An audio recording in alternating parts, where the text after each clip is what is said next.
What's going on, guys? So you decided to join the Army or the Army Reserves. In this video I'm going to be talking to you guys about white phase. If you missed my red phase video, I covered exactly what we did day by day, step by step basically, so you can check that out in the playlist at the end of this video or the link in the description. But anyway, so first off, before I want to get started, I just want to apologize for taking a little bit longer to make this video than I had planned. I was waiting on a mic to come in so that hopefully the voice didn't pop or whatever whenever I first initially said, well, what's going on, guys? And then also I basically got sick, so like I went on FTX for ROTC, and when I came back I was sick. My throat was killing me. My throat's still hurting a little bit, so I got my water just in case I need it. But anyway, so jumping on in, white phase. So I'm going to cover, I believe, what is it, day 18 to day 37. Now, one real quick thing that I want to apologize for is in my little booklet that I have right here where I wrote down exactly what I did every day, I only went up to day 37 because I was given a schedule by the drill sergeants because I was the platoon sergeant of what we did, and I think I just got tired of doing it. But there was, I probably only missed about a day or two of white phase, so you guys will pretty much get it all anyways. So going from day 18, the first thing, jumping off where we left off in the last video, which is the red phase test. The next day we woke up and then we had the white flag on our guidon, and I don't know if I mentioned that in the last video, but when you're going around with your platoon and your company and everything, you have a guidon, which is basically just like a big stick with a flag on it that shows everybody else basically what phase you're in at basic training. So when you're going around the basic training area and you see other companies and stuff, you can see their flag and be like, oh, they're in blue phase, they're almost done. Oh, they're in red phase, they just started, sucks for them. But anyway, so we got the flag changed to a white flag, and then the next thing I want to talk about real quick is PT. You do PT every morning, so I'm going to stop saying that we did that in the mornings. The only times we don't do it is basically a ruck march. So we do PT every morning except for Sunday. I've covered that before. So the next thing we did on day 18, first day of white phase, is the EST range, or the video game shooting. This was really cool. Basically, we marched on over to this one building, and the entire wall is a screen basically, and then it's kind of like a little mock range with these M4s that are real M4s that they have converted to basically have little air compressors in them to have like a little kick to it. That's pretty much the exact same as the actual either M16 or the M4. So whenever you do go to this, if you are joining the military, if you've never shot a assault rifle or like a AR-15 or anything before, the kick's not that bad, and a lot of people are kind of worried about it. But when you go shoot these air rifles, basically, the kick is pretty much identical to the actual weapon, which is kind of their purpose. But just so you know, like, it really is pretty accurate. So what we did the first day at the little video game range was zero, basically, or practice zeroing, because on the next day, basically the next day, because this was a Friday or Saturday, you're gonna zero your weapons. That's gonna be the first thing you do anytime basically in the military you get your weapon, is you're gonna zero it, basically meaning that whenever you shoot it, whenever you have your sights lined up and they're right, like, you know where it's gonna go and it's not sighted to somebody else. So that's basically what we did, is we zeroed with our weapons. A lot of people were not as good at shooting as they thought they were going to be, but it's okay, you will get better, and that is the entire purpose of white phase, is basically to get better at shooting. The next day is church or chaplain service, so we clean, and the extra two things that I have here is, number one, since we just made it into white phase, we got a 30-minute phone call home. So we got our phones back for a little bit, 30 minutes to call home and tell them about everything. If call different people. I called like five different family members, so just like little 5-minute conversations. The next big thing is we got radio privileges. So drill sergeant brought out a radio and said that we could listen to the radio in our downtime. Basically, at the end of the day, we can cut on the radio and listen to some music, and that was really, really cool. Because at this point, even though it's only day 19, it felt like forever. Like it felt like it had been, I don't know, I felt like I had been on another planet for like months and months, if not like a year at this point, even though it had only been like 3 weeks. So it's kind of funny how at Benning you just feel so separated from everything. Getting a radio, it's just like it was crazy. It was pretty cool. Okay, so the next day on Monday, like I said, we're gonna zero our weapons. So we actually, with our actual weapons, not the video game range, the EST range, we're gonna go to the range, or you are going to go to the range and zero your weapons. Basically, you're going to get, I think they did 5 magazines of 5 rounds at this one. Later on in the military, you'll get less rounds to zero because you'll be better at shooting. But basically, what happens when you're zeroing your weapon, I guess this is a little zero tutorial, I guess. But you're going to have 5 rounds, and you're going to shoot at a target that's 25 meters away, and the target will be about this big. So, I don't really have anything to describe, but it'll be about this big, so a couple inches high, and then there's going to be a circle inside of it. So it's going to be about this big with a circle. And you have to get, I believe it was 4 out of 5 of those rounds inside that 3 centimeter circle. And if you can do that, then you've zeroed your weapon. Or at least if you can do that 2 times in a row, because they'll have you do it. If you do it, just to make sure it's not a fluke or an accident, then you'll do it again. And so if you can do that a couple times in a row, then your weapon is zeroed. So whenever you're shooting, it's actually going to go where you think it's going to go. Because whenever you pick up these weapons for the first time and you shoot them, like, somebody else could have messed something up, or knob could have been turned, and like, you'll be shooting here and it goes like way over to the side, and you're just like, what? I mean, some people, they don't even hit the paper because the weapons are so off. It's not because they suck at shooting, it's because the weapons are so way off. So I think what we got, like I said, 25 rounds to shoot, and if you don't zero, it's not a big deal. You'll just get to go again. You'll let another people go through, then you'll go again. And the drill sergeants this is going to be kind of where they're coaching you a little bit. They're going to be like, telling you, are you doing this? Are your sights lined up right? Make sure you're breathing correctly. If your bullets are missing up and down, then that basically just means your breathing's off. And if you're missing left and right, that basically just, you're shaking, like you're just moving around like, oh my gosh, I don't know what to do. Boom, and then you pull the trigger and it shoots off to the left. Or trigger squeeze is a big thing. So zeroing our weapons was pretty fun. Since for me that was the first time shooting an M16. Alright, so the next day here, day 21, we have our American weapons class, which is basically, we sat in the barracks and we had a regular sergeant come in and tell us about the M240, M249 and the M240 Bravo. Basically what they did was they told us all the different specs about it: the max range, max effective range, max area target, basically all the different rates of fire for the weapon, and how to take it apart and put it back together. And then we got to play with it for a little while, as in taking it apart ourselves and trying to put it together as fast as we could. So that was like the American weapons class, basically telling you a little bit about the weapon and then letting you, put your hands on the weapon and, practice doing like a little functions check and making sure you know how to kind of operate it a little bit. So the next day I have here as the 175 meter and the 300 meter range with computers. So what this is after you've zeroed your weapons, they're going to take you to a different range where you can kind of zero again or confirm your zero. And there'll be 2 targets, one at 175 meters and one at 300 meters.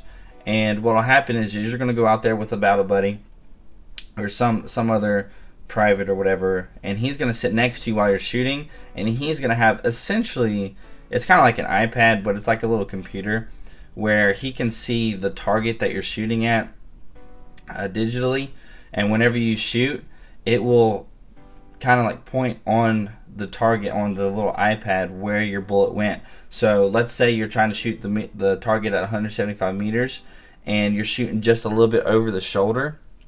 You're not even hitting the target, but you're shooting a little bit over the shoulder. On the computer, he will be able to see that and say, hey, you're shooting high right over like the left shoulder. And now you won't be able to know that like for yourself. This was a really, really cool thing to where, shooting a target at a distance and being able to see, not just shooting a target at 25 meters on a piece of paper. So that was really cool. And then after that, you would bump it out to the 300 meters, and you would do the exact same thing at 300 meters. The guy would sit there, and he would let you know if you're shooting, too high, too low, and whatnot. And it would pretty much pick it up. Like if I had shot the target like my arm's distance away, it would pick it up. So I'm not exactly sure how that works. If they use like some tracking thing, I'm not sure how it works, but it was pretty cool. So on the next day, here I have it as the 8K Ruck March. So the 8K Ruck March was kind of what I'll talk about in the future is basically half of our 16K that we did. So our 16K was kind of like 2 laps, and the 8K was the first lap of that. So the 8K Ruck March, not too bad. I don't think this Ruck March was really bad. The 4K honestly was probably just one of the worst because you're not used to rucking at this point.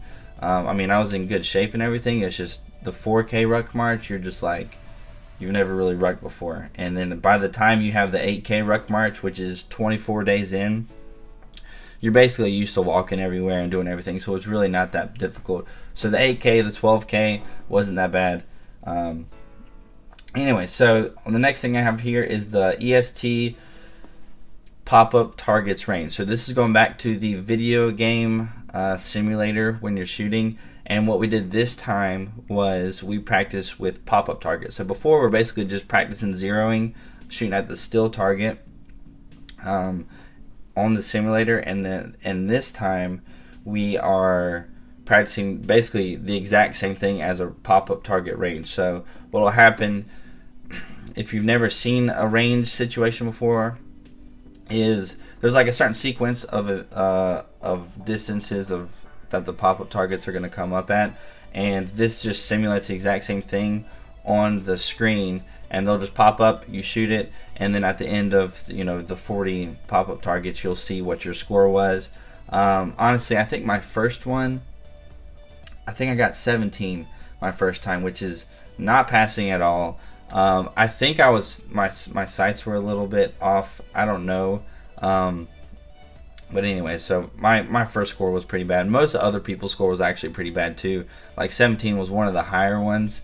And then like my next time was like 26, and then I just kept going up into the 30s after that. It just took a little bit of practice. So don't beat up on yourself if you don't get a passing score on the dang simulator the first time. It is extremely accurate. It's just if you've never shot an AR-15 or anything like an M16 and M4 like me, I'd only shot like my pistol essentially.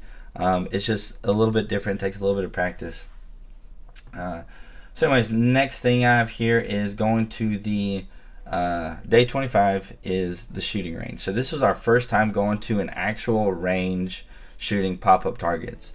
This is basically just one day of practice before we actually qualified with our weapons, and we got 2 attempts. So the entire day, this is the good thing about white phase, guys, is you get to shoot. The bad thing about white phase is in the military, especially in basic training, going to the range just takes forever. Like it just takes forever. Like for us, you got 200 people waiting to shoot.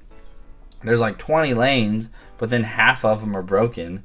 So you got 200 people waiting to go shoot on 10 lanes, and it takes, I don't know, 10 minutes per time. So it just takes all day. So you basically shoot one time in the morning, then you have lunch, and then or MREs, and then you shoot again in the afternoon, and then that's the entire day for you. So that's it for that. Next day, day 26, is chaplain service.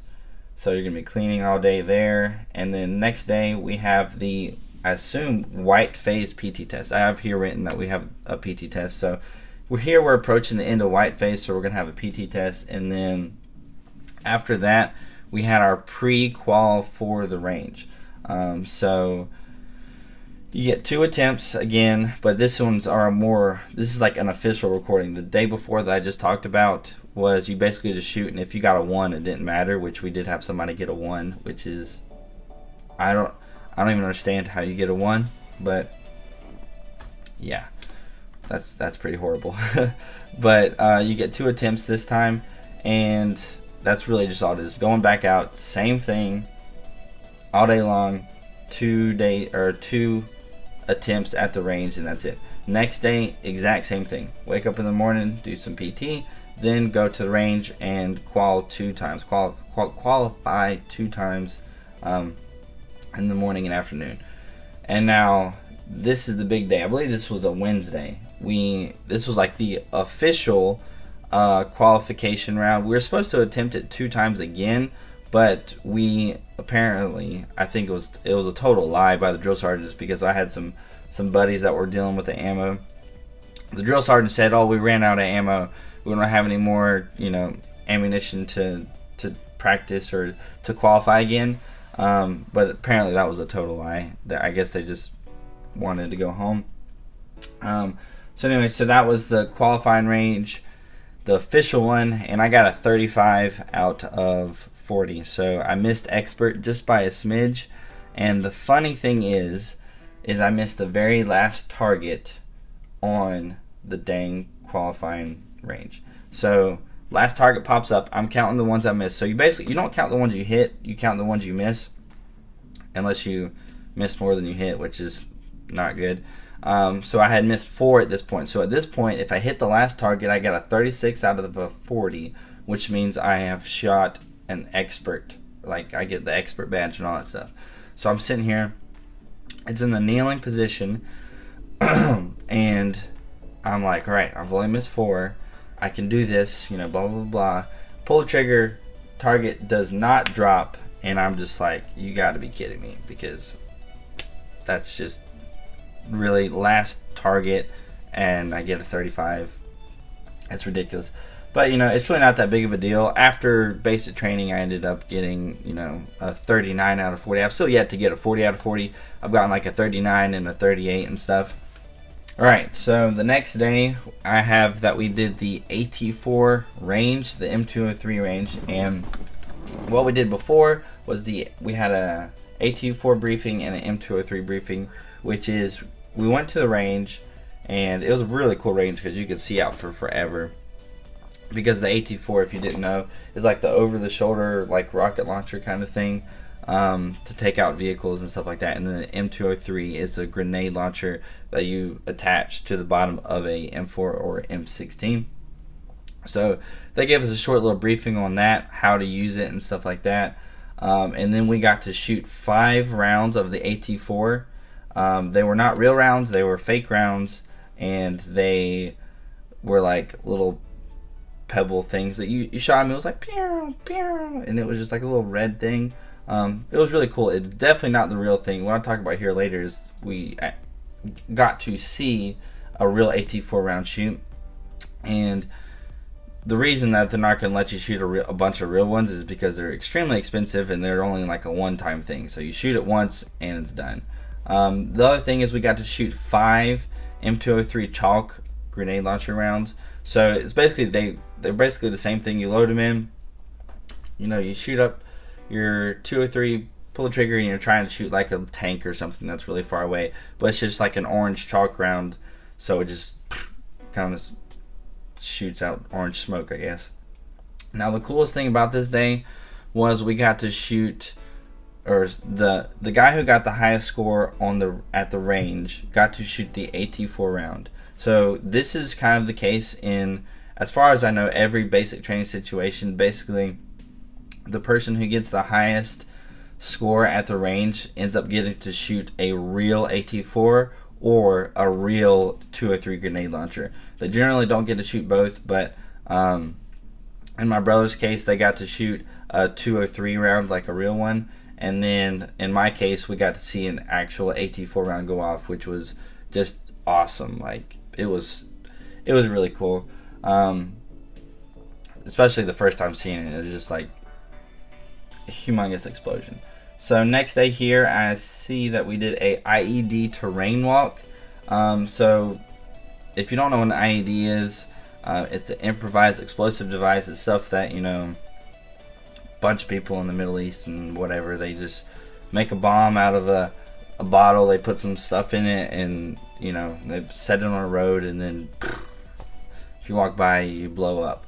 So that's a real big thing right now, and especially before, like when 10 years ago, like IEDs were just like humongous. I guess like technology made it more possible. So IEDs is a real big thing. So they had a class on that with us, and then they basically had us walk around in this little makeshift town and city, and we had to I believe I was the squad leader for my little squad going through, and we had to make a little plan on how we're going to go out throughout this little city. And basically every step of the way we're looking for potential IEDs, and if we are, we call a halt and look at it, and then there's gonna be a sergeant that's walking with you, and then they will be like, they'll let you know if that's a real thing or if you're gonna blow up and die. So that was kind of cool, kind of walking through in a real world, not a real world situation, but like an actual building, urban area that they had built up. So that was pretty cool. And then I also have that we slept outside for the land nav course the next day. So that was the thing. And then land nav the next day, day 32, we woke up at 2 in the morning to do night land nav, which we had to get 4 points. And then we did a day land nav at 8 a.m. and we had to get 7 points. And land nav is land nav. That's really all we did. I don't have anything else written for that day, so I can't remember exactly, but we probably didn't do much important stuff because I didn't write it down. Next day we went to the chaplain, and then day 34 was Eagle Tower, which Eagle Tower is the rappel tower where, if you don't know what rappelling is, you get a rope tied around your waist basically, and you jump down a tower. Now, before that, they kind of teach you how to actually put the rope on you and secure everything so that you could do it yourself. I don't really remember how to do it, but it was kind of cool at the time. So anyways, Eagle Tower was pretty cool. And then I have here that we learned to kill/fight in an infantry formation, which I'm assuming what I meant was we kind of learned the fire team wedge, the squad column and all that stuff, and maybe battle drill 1 alpha, which is all different things on formations on how you're going to move to attack the enemy or do certain patrols.